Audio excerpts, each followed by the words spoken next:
We often use profile families to create 3D forms in both the project environment, where we use them for railings or sweeps, and the family editor environment, where we also can use them for sweeps or swept blends.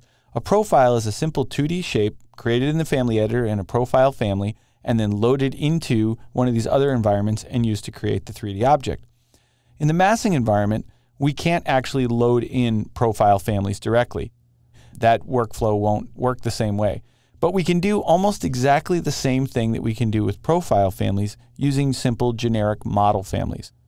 You create a generic model family, you draw your profile shape there, load it into your massing family, and then you can use it in much the same way. For example, I can create a shape and sweep it along this path that I've got drawn right here. So what I have open on screen is a massing family, which is called main entrance molding. And this is actually an adaptive component family. And if you watched the last movie, then you recall that we can go to family category and parameters here on the ribbon, and it could be generic model, or we could choose some other category for this. So for example, I could put this in the doors category or the curtain panels or even casework. It's an exterior molding, so casework may not be exactly the right category, but just to show you that we can choose a different category, I'm going to go ahead and choose that as casework for the time being. Now, these reference lines, I simply traced on top of the main entrance of our museum file and copied and pasted them out here, and you can see that their distance away from the center matches where they should go back in that file. To create the profile, you would go to New, Family, scroll down, and instead of choosing the profile template, which is what you would typically do in the project environment, here you would choose just the generic model template. Open that up, and you would just simply start drawing with model lines here on the Home tab and draw whatever shape you wanted your profile to be. Save that, load it into your family, and then that profile would become the shape that you could use to base your 3D geometry on. Now, I'm actually going to close this one, and I'm not going to save it, because over here I have a file already created as a molding called Molding Profile, and it is a generic model. So you can see there, it's just a generic model family, and these are just model lines, and I've drawn them in the shape that I want the profile to be, and I've drawn them relative to the two reference planes to get the insertion point right there at that corner. The dimensions just help me design the molding at the sizes I wanted, and they won't show up later when I load it into the file. I'm going to click Load into Project up here on the ribbon, choose my main entrance molding as the file I want to load it into. You'll see it come in. If I zoom in over here, you can see that I've got the insertion point right at that corner there, and I'm going to snap it to this gray line that I've pasted in from the other file to tell me where the little alcove is at the entrance to the museum. So that gets the molding right in the correct spot where I need it to go.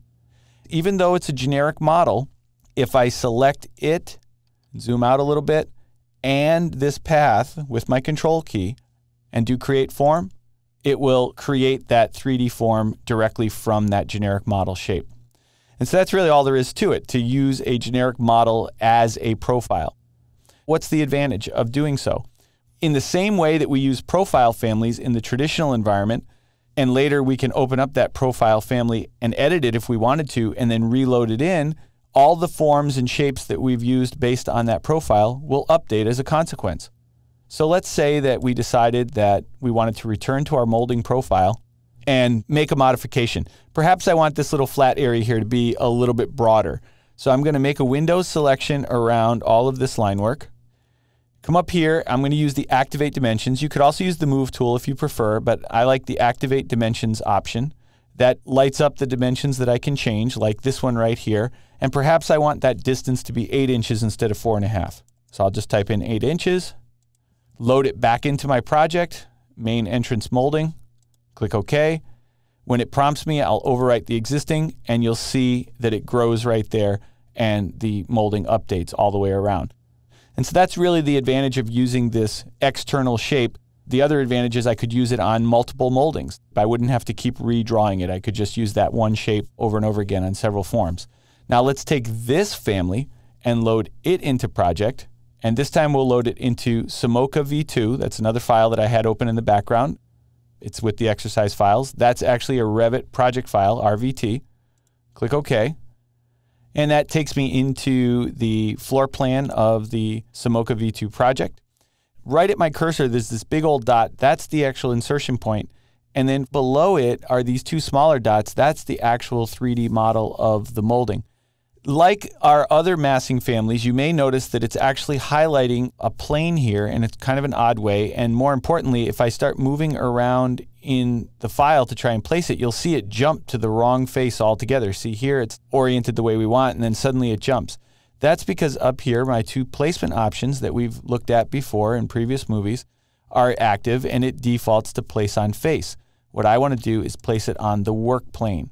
And the work plane in this case is the main level floor plan.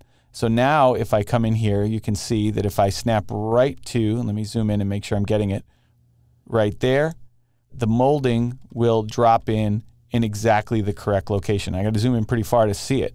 So what I'm going to do instead is go to 3D view. Let's click the modify tool just to make sure that we're not placing any additional moldings. Cancel out of that. And then I will zoom in, and there is the molding in exactly the spot where it needs to go. To get the same basic behavior as profile families that you would normally have in projects or in standard families, you use generic models in the massing environment. In other ways, they behave exactly the way as profiles do. You draw your shape in the generic model, you load it in, and then you can use it to create your 3D forms.